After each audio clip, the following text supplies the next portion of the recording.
नाही, आम्ही सुरुवातीपासून लोकसभेमध्ये जरांगे पाटील साहेबांचं जे स्टँड आहे की मराठांना रिझर्वेशन मिळायला पाहिजे, त्या बाजूने मी माझा पक्ष, माझ्या पार्टीचा अध्यक्ष बॅरिस्टर असदुद्दीन अवैसीने पार्लमेंटमध्ये हे मुद्दा उचललेला आहे.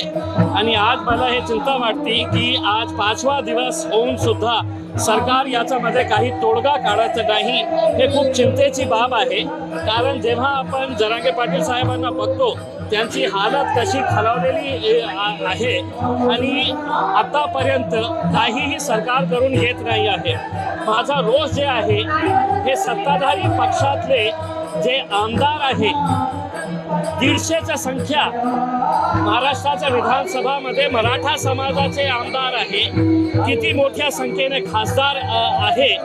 त्यांना एक प्रश्न मला विचारायचा आहे की तुम्हाला समाज पाहिजे का तुम्हाला सत्ता पाहिजे? हे जे लोक मागच्या 5 दिवसापासून इथे बसलेले आहे त्यांनी सगळं त्याग करून आलेले आहे. किती कष्टाने ते इथे बसलेले आहे. त्यांना खाण्यापिण्याची व्यवस्था नाही होती, घरबार सोडून ते आलेले आहे. आणि अशा परिस्थितीमध्ये हे लोकांनी ज्यांना निवडून दिलेले आहे ते आपल्या घरामध्ये ऐश करत आहे. माझी विनंती, माझी अपेक्षा हे होती की हायकोर्टाने सरकारला निर्देश द्यायला पाहिजे होते की तुम्ही 48 तासाच्या आत यांची जे काही मागणी आहे ते पूर्ण करा.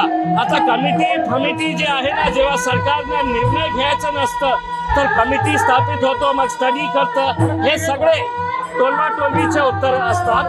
माझी जरांगे पाटील साहेबांना आणि त्यांच्या समर्थकांना एक विनंती आहे, जे जे आमदार आहे एका दिवसामध्ये बघा सरकारचा कसा परिवर्तन होतो.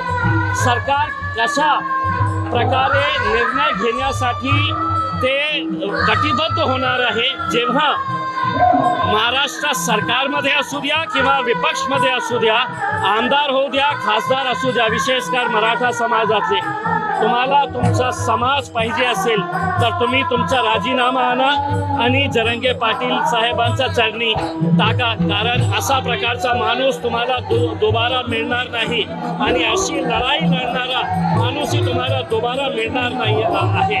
आज आम्ही मराठा समाजाच्या सोबत आहे, पूर्ण ताकदीने आहे.